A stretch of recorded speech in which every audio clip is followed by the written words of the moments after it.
आइए सुनते हैं 32 पूर्णमासी व्रत की कथा। हिंदू धर्म में वैशाख पूर्णिमा का बड़ा ही विशेष महत्व माना गया है। इसे बुद्ध पूर्णिमा के नाम से जाना जाता है तथा इस दिन को सत्य विनायक पूर्णिमा के नाम से भी जाना जाता है। इस दिन खास करके धर्मराज की पूजा करने का विधान है। साथ ही भगवान सत्यनारायण का पूजन करना, गंगा नदी में स्नान करना, दान पुण्यों का कार्य करने का जो कि विशेष महत्व माना गया है। इस दिन धर्मराज के निमित्त जो व्रत धारण किया जाता है, खास करके इस दिन जल से भरा नया घड़ा दान करने से स्वर्ण कलश दान करने के समान पुण्य फलों की प्राप्ति होती है। इस व्रत से धर्मराज की प्रसन्नता प्राप्त होती है और अकाल मृत्यु का भय नहीं होता है। श्री कृष्ण ने अपने मित्र सुदामा को इसी वैशाख पूर्णिमा के दिन जो कि सत्य विनायक व्रत रखने को कहा था, जिसके प्रभाव से सुदामा की दरिद्रता दूर होकर वह अत्यंत वैभवशाली हो गए थे। वैशाख मास की पूर्णिमा तिथि प्रारंभ समय 30 अप्रैल 2026 दिन गुरुवार रात्रि 9:15 और पूर्णिमा तिथि की जो समाप्ति है वह 1 मई 2026 दिन शुक्रवार रात्रि 10:55 पे पूर्णिमा तिथि की समाप्ति है। तो इस बार चंद्रोदय व्यापनी के अनुसार और सूर्योदय व्यापनी के अनुसार 1 मई 2026 दिन शुक्रवार को जो भी भक्तजन गंगा स्नान करने वाले हैं, दान पुण्यों का कार्य करने वाले हैं, भगवान सत्यनारायण का पूजन करने वाले हैं, पूर्णिमा का व्रत धारण करने वाले हैं, वो सभी 1 मई 2026 दिन शुक्रवार को इन सभी कार्यों करेंगे। भगवान का पूजन, दान पुण्यों का कार्य, स्नान दान का कार्य आदि संपन्न करेंगे। 1 मई को ब्रह्म मुहूर्त का समय सुबह 3:47 से सुबह 4:38 तक होगा। सूर्योदय का समय सुबह 5:22, सूर्यास्त शाम 6:29 होगा। राहु काल का समय सुबह 10:17 से सुबह 11:55 तक होगा। प्रातः काल पूजा का शुभ मुहूर्त सुबह 5:22 से सुबह 7:01 तक होगा। शाम को पूजा का शुभ मुहूर्त शाम 4:50 से शाम 6:28 तक होगा और अमृत काल के समय के अनुसार शाम 6:56 से रात्रि 8:41 तक होगा। उसके बाद फिर रात्रि 9:11 से रात्रि 10:33 तक होगा। तो इन मुहूर्तों में आप पूजन आदि का कार्य संपन्न करें। चंद्रोदय शाम 6:18 होगा। जो भी 32 पूर्णमासी का व्रत धारण करते हैं उन्हें दिन भर उपवास रहते हुए भगवान शिव जी का, साथ में चंडी माता की आराधना करनी चाहिए। इसलिए लक्ष्मी नारायण की पूजा करनी चाहिए, भगवान सत्यनारायण का पूजन करना चाहिए और फिर शाम को चंद्रोदय होने पर चंद्र देवता को अर्घ्य प्रदान करने के बाद 32 पूर्णमासी का व्रत पूर्ण माना जाता है। तो आइए सुनते हैं 32 पूर्णमासी व्रत की कथा। तो बोलिए प्रेम से भगवान भोलेनाथ की जय, माता पार्वती की जय, भगवान विष्णु की जय, माता लक्ष्मी की जय, सर्व देवी देवता की जय। बहुत समय पहले की बात है। एक बार मैया यशोदा ने भगवान श्री कृष्ण से पूछा कि हे कृष्ण, तुम सारे संसार के उत्पन्न करता, पोषक तथा उसके संहार करता, आज कोई ऐसा व्रत मुझे कहो जिसके करने से मृत्यु लोक में स्त्रियों को विधवा होने का भय न रहे तथा यह व्रत सभी मनुष्यों की मनोकामनाएं पूर्ण करने वाला हो। तब भगवान श्री कृष्ण कहने लगे कि हे माता, आपने बड़ा ही सुंदर प्रश्न किया है। मैं आपसे ऐसे ही व्रत को सविस्तार कहूंगा। सौभाग्य की प्राप्ति के लिए स्त्रियों को 32 पूर्णमासियों का व्रत करना चाहिए। इस व्रत के करने से स्त्रियों को सौभाग्य संपत्ति मिलती है। यह व्रत अचल सौभाग्य को देने वाली एवं भगवान शिव के प्रति मनुष्य मात्र की भक्ति को बढ़ाने वाला है।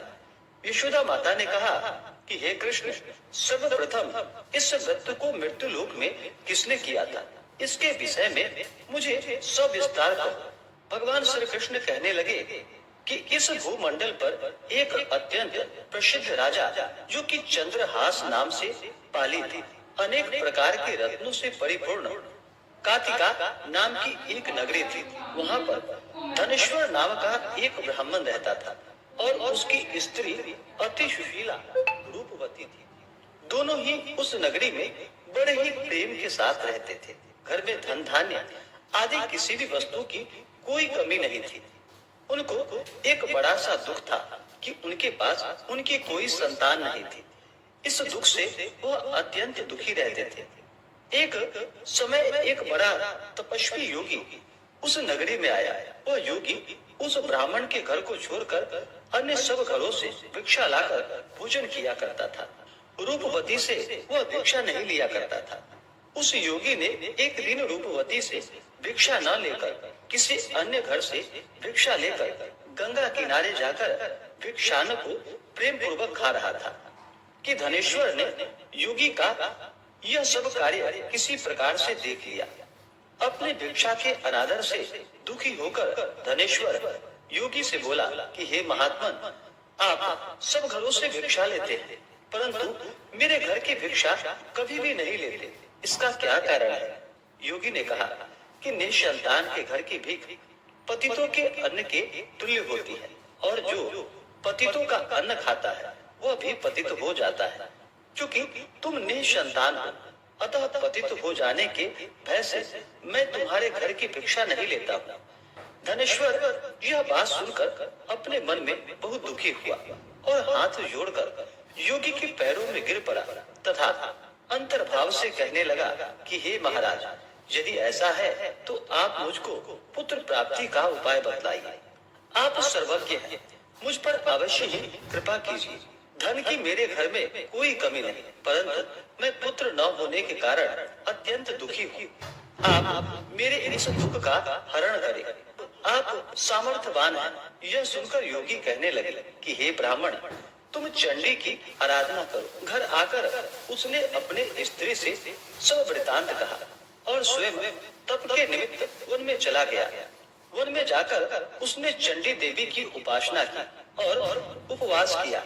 चंडी ने 16वें दिन उसको स्वप्न में दर्शन दिया और कहा कि हे धनेश्वर, जा, तेरा पुत्र होगा, परंतु वह 16 वर्ष की आयु में ही मृत्यु को प्राप्त हो जाएगा। यदि तुम दोनों स्त्री पुरुष 32 पूर्णमासियों का व्रत विधि पूर्वक करोगे तो वह दीर्घायु होगा। जितनी तुम्हारी सामर्थ्य हो आटे के दिए बनाकर शिव जी का पूजन करना, परंतु पूर्णमासी को 32 जो जानी चाहिए। प्रातः काल होने पर इस स्थान के समीप ही तुम्हें एक आम का वृक्ष दिखाई देगा। उस पर तुम चढ़कर एक फल तोड़कर शीघ्र अपने घर चले जाना। अपनी स्त्री से सब वृतांत कहना। ऋतु स्नान के पश्चात वह स्वच्छ होकर भगवान शंकर जी का ध्यान करके उस फल को खा लेगी। तब शंकर भगवान की कृपा से उसको गर्भ हो जाएगा। जब वह ब्राह्मण प्रातः काल उठा तो उसने उस स्थान के पास ही एक आम का वृक्ष देखा, जिस पर एक अत्यंत सुंदर आम का फल लगा हुआ था। उस ब्राह्मण ने उस आम के वृक्ष पे चढ़कर उस फल को तोड़ने का प्रयत्न किया, परंतु वृक्ष पर कई बार प्रयत्न करने पर भी वह न चढ़ पाया।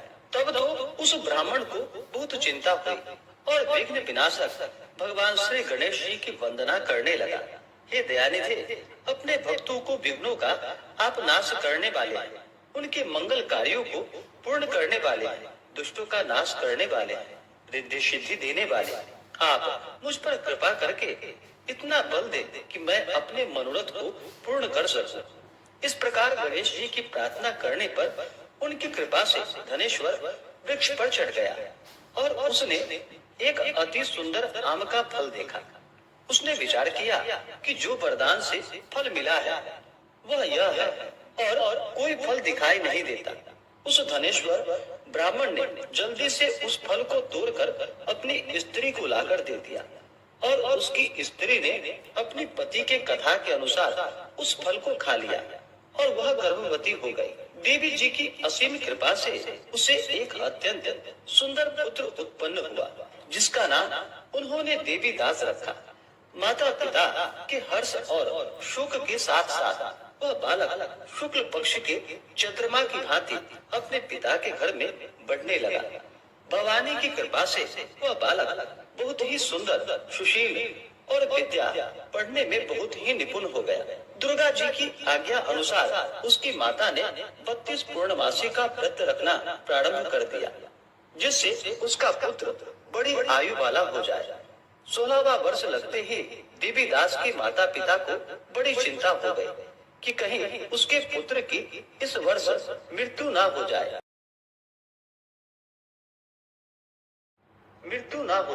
इसलिए उन्होंने अपने मन में विचार किया कि यदि यह दुर्घटना उसके सामने हो गई तो वह कैसे सहन करेगा।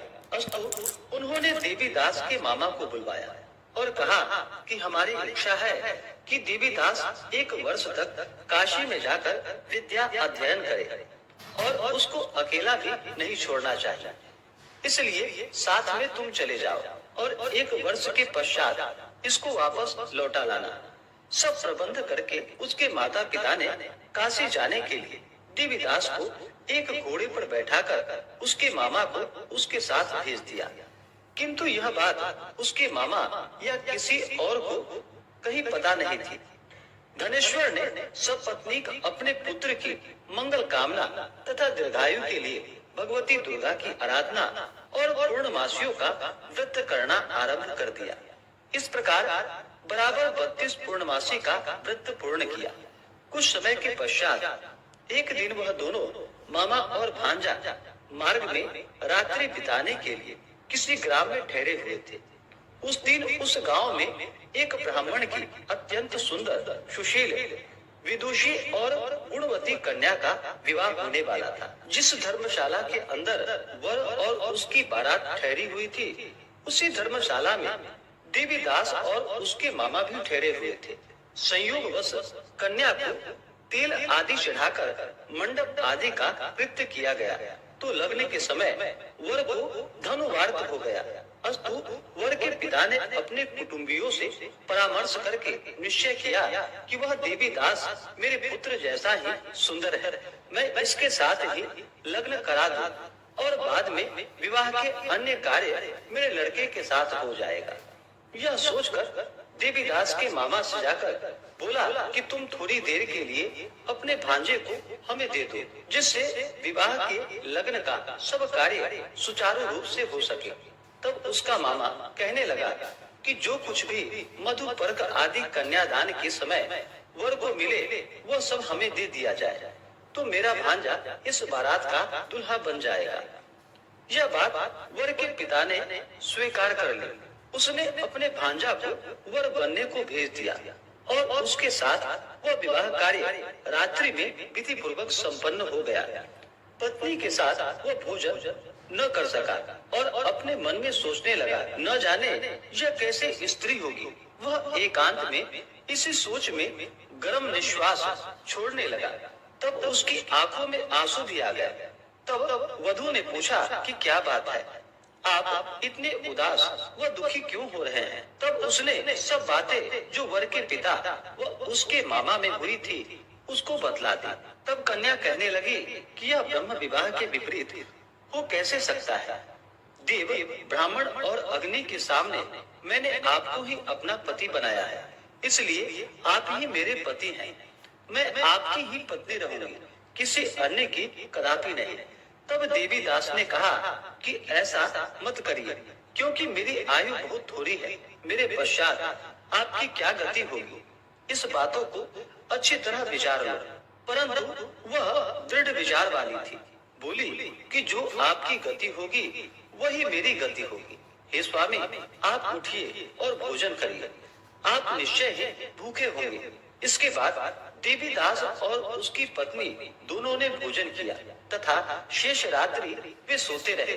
प्रातः काल देवीदास ने अपने पत्नी को 3 नगों से जड़ी हुई एक अंगूठी दी, एक रुमाल दिया और बोला कि हे प्रिय, इसे ले लो और संकेत समझकर स्थिर चित्त हो जाओ। मेरा मरण और जीवन जानने के लिए एक पुष्प वाटिका बना लो, उसमें सुगंधी वाले एक नव मल्लिका लगा लो, उसको प्रतिदिन जल से सींचा करो और आनंद के साथ खेलो कूदो तथा उत्सव मनाओ। जिस समय और जिस दिन मेरा प्राणांत होगा ये फूल सूख जाएंगे और जब ये फिर हरे हो जाएं, तो जान लेना कि मैं जीवित हूँ। यह बात निश्चय करके समझ लेना, इसमें कोई संशय नहीं। यह समझाकर वह चला गया। प्रातः काल होते ही वहाँ पर गाजे बाजे बजने लगे और जिस समय विवाह के कार्य समाप्त करने के लिए वर तथा सब बाराती मंडप में आए तो कन्या ने वर को भली प्रकार से देखकर अपने पिता से कहा कि यह मेरा पति नहीं है, मेरा पति वही है जिसके साथ रात्रि में मेरा पानी ग्रहण हुआ था, इसके साथ मेरा विवाह नहीं हुआ। यदि यह वही है तो बताए कि मैंने इसको क्या दिया। मधुपर्क और कन्यादान के समय जो मैंने भूषण आदि दिए थे उन्हें दिखाए तथा रात में मैंने क्या गुप्त बातें कही थी वह सुनाए। पिता ने उसके कथानुसार वर को बुलवाया। कन्या की यह बातें सुनकर वह कहने लगा कि मैं कुछ नहीं जानता। इसके पश्चात लज्जित होकर वह अपना सा मुंह लेकर वहाँ से चला गया और सारी बारात भी अपमानित होकर वहाँ से लौट गई। भगवान श्री कृष्ण बोले कि हे माता, इस प्रकार देवीदास काशी विद्या अध्ययन के लिए चला गया। जब कुछ समय बीत गया तो काल से पीड़ित होकर एक सर्प रात्रि के समय उसको डसने के लिए वहाँ पर आया। उस विषधर के प्रभाव से उसके शयन का स्थान चारों ओर से विष की ज्वाला से विषैली हो गई, परंतु वृत्रराज के प्रभाव से उसको काट नहीं पाया, क्योंकि पहले ही उसकी माता ने 32 पूर्णमासी का व्रत कर रखा था। इसके बाद मध्याह्न के समय स्वयं काल वहाँ पर आया और उसके शरीर से उसके प्राणों को निकालने का प्रयत्न करने लगा, जिससे वह मूर्छित होकर पृथ्वी पर गिर पड़ा।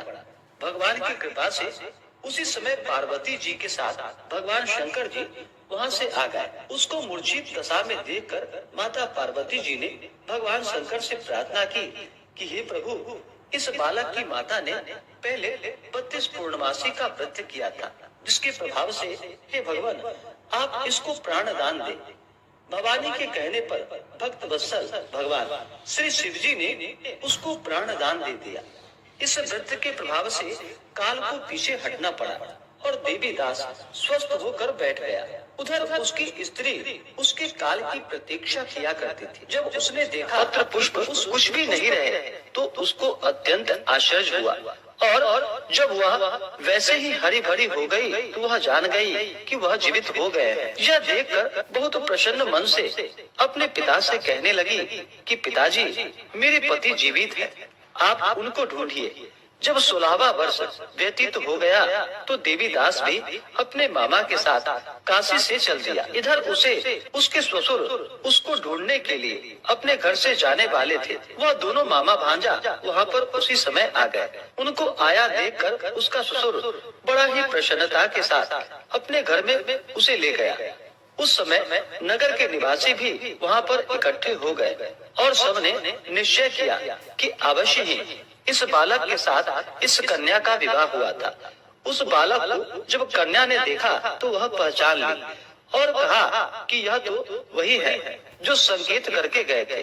तदुपरांत सभी कहने लगे कि भला हुआ जो यह आ गया और सब नगरवासी ने आनंद मनाया। कुछ दिन के बाद देवीदास अपनी पत्नी और मामा के साथ अपने ससुर के घर से बहुत सा उपहार आदि लेकर अपने घर के लिए प्रस्थान किया। जब वह अपने गांव के निकट आ गया तो कई लोगों ने उसको देखकर उसके माता पिता को पहले ही जाकर सारी खबर बता दी। तुम्हारा पुत्र देवीदास अपनी पत्नी और मामा के सहित आ रहा है। ऐसा समाचार सुनकर पहले तो उन्हें विश्वास ही नहीं हुआ, किंतु जब और लोगों ने भी आकर उनकी बात का समर्थन किया तो उनको बड़ा आश्चर्य हुआ।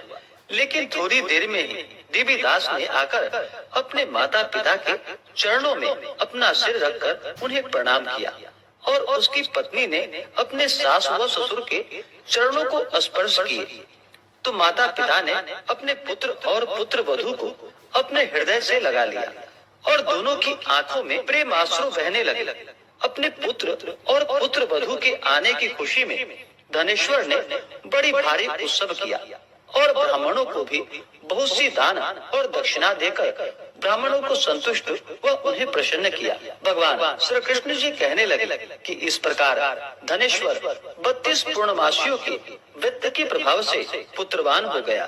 जो भी स्त्रियां इस व्रत को करती हैं, वे जन्म जन्मांतर में वैधव्य का दुख नहीं भोगती और सदैव सौभाग्यवती रहती हैं। यह मेरा वचन है, इसमें कोई भी संदेह नहीं है। यह व्रत पुत्र पौत्रों को देने वाला तथा संपूर्ण मनोकामनाओं को पूर्ण करने वाला है। 32 पूर्णमासियों के व्रत करने से व्रती की सभी इच्छाएं भगवान शिव जी की कृपा से पूर्ण हो जाती हैं। तो बोलिए प्रेम से भगवान विष्णु की जय।